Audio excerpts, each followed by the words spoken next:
sentences Orji Uzor Kalu to 12 years in prison. Orji Uzor Kalu cries out, begs prison warders not to put handcuff on him in order not to humiliate him. Welcome to Njenje Media channel. This is a channel where we explore the truth behind the headlines you read every single day. A federal high court in Lagos today, the 5th of December 2019, sentences Orji Uzor Kalu to 12 years in prison. The rich also cry.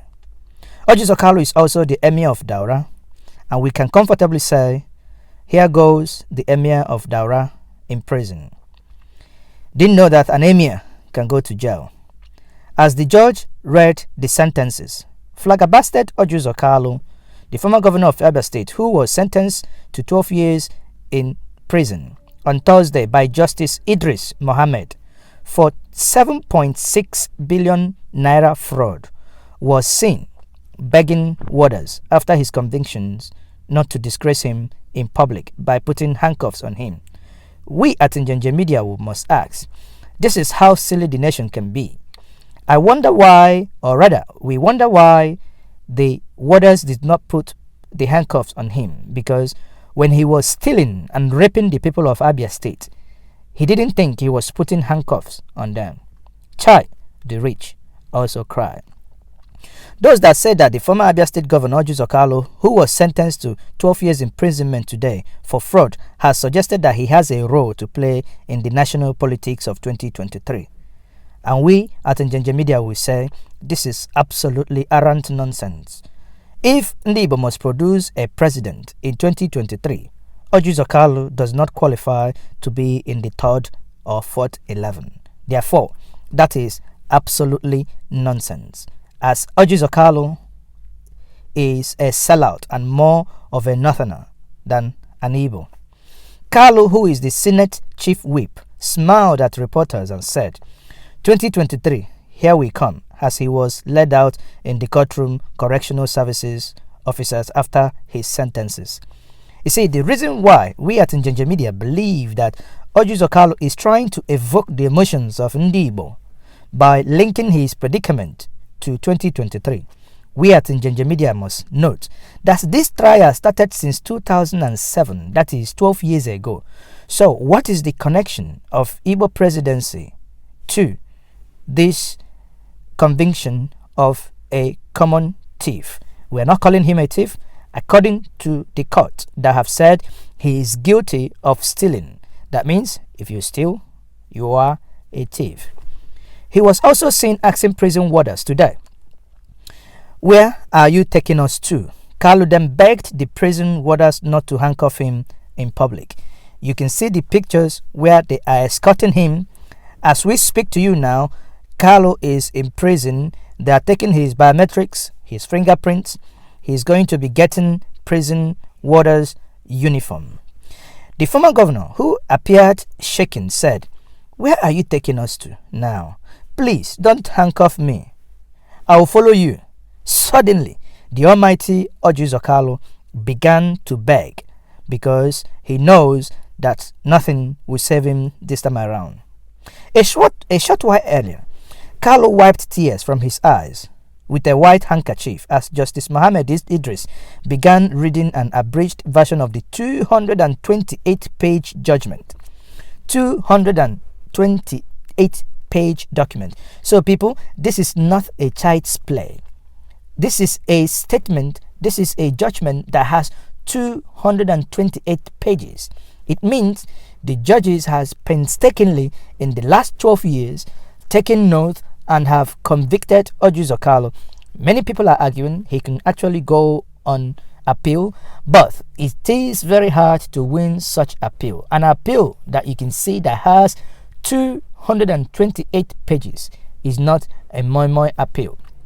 Kalu's associate, Udogo, was also sentenced to 12 years in prison, while the company, which was used in perpetrating the fraud, the Slug Limited, was ordered to be wound up by Justice Idris Mohammed. Remember the Slug? The Slug was an airline company floated by Orji Uzor Kalu. Little did we know that Orji Uzor Kalu stole the people of Abia State dry in floating this airline. we are not saying, we are not calling him a thief, but if the court of competent jurisdiction has said that he stole the money or commingled Abia State money to open up an airline, people, what that means is that he is guilty as charged, unless there is a superior court or unless there is another judgment to say that he is not a thief. According to this judgment, it will be fair to call Orji Uzor Kalu a thief. The case, if you recall, began in 2007, that is 12 years ago, when they first arraigned him for the offenses. But that was before a different judge. In an amended 39 counts, the Economic and Financial Crimes Commission, EFCC, provided and proved that they conspired and diverted 7.65 billion from the coffers of Abia State. Now, we at Njenje Media will then ask, if Orji Uzor Kalu conspired to steal 7.65 billion naira from Abia State coffers, why is the court only asking him to pay 7.65 billion back? Where are the interest? For 12 years, we know that this money, no matter how small it was, this money could have generated at least 5 billion naira. So where is the money? Where is the interest that has accrued to this money in the last 12 good years? Igbos don't defend thieves. See that. No Igbo blood would defend this one. Watch this space. Watch everywhere online, on the YouTube.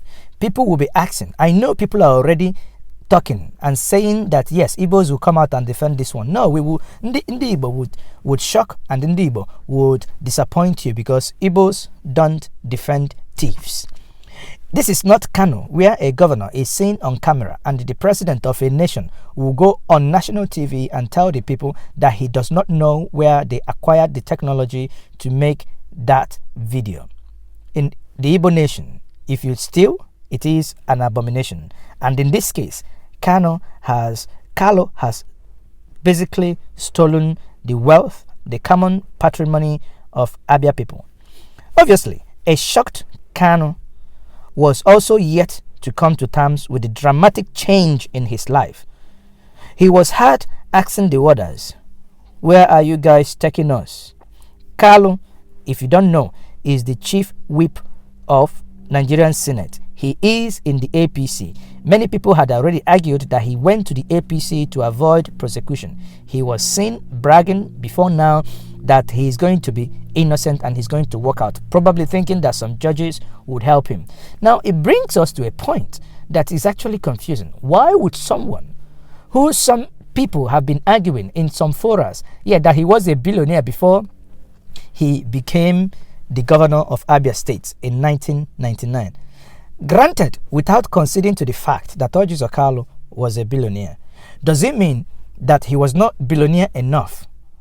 He was not contented enough that he had to commingle, that he has to put his hand in the cookie jar of Abia State coffers to steal from the same people. Imagine how many lives that was been lost already for the fact that he stole the money meant to build the infrastructures needed in Abia State. If you go to Abia State today, Aba is a mess. Okezi Ipazu is another mess. Now you ask yourself, there is no running water, no running tap water in Abia State. Couldn't that money he used have been used to fix that? The Aba section of Port Harcourt Enugu Expressway is nothing but a death trap. The Aba roads are nothing but death traps. Couldn't that same money stolen by Orji Uzor Kalu, shouldn't that have been used to fix that road? Not only Orji Uzor Kalu that was jailed, Kalu's associate Udogo was also sentenced to 10 years in prison, while the company which was used in perpetrating the fraud, Slug Limited, was ordered to be wounded up. The court also ordered the forfeiture of all assets of the company to the federal government. We at Njenje Media would ask,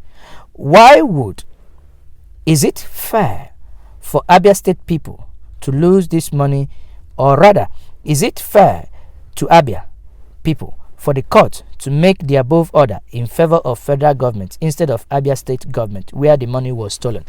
So many people have argued in many forums this afternoon that the money was federal government's money. But we at Njenje Media will disagree. The money was federal government money till to the point that the money was shared. This is federal allocations given to Abia State. The moment that money was given to Abia State, it is no longer Abia State money. I believe that Abia State Assembly, Abia State's reps, including the senator from Abia State, Enyin Naya Baribe, Theodoji, and the rest, that they will work very hard to ensure that these monies come back to Abia State. No matter what, this is Abia State money. This money does not belong to federal government of Nigeria. This is Abia State money. Abia State cannot leave this 7.6 billion to the federal government. The money was stolen from Abia State, and that money must return to Abia State. You cannot have your bath in Kafanchan and then while you go to Okigwe and collect your cloth. Again, once more, this is Njenje Media Channel. This is a breaking news and the Njenje Media Channel analysis of seeing Orji Uzor Kalu go to prison for the sins he committed close to 20 years ago in Abia State. Justice, they say, might take long. The wind of justice grinds, but it grinds so slowly. Slowly, it has caught up with Orji Uzor Kalu, and Orji Uzor Kalu cannot believe that yesterday, being Wednesday, he was still the chief whip. Today, he went to court with escorts. He never saw it coming that he is going to end up in prison. We will be glad to see Orji Uzor Kalu in prison uniform.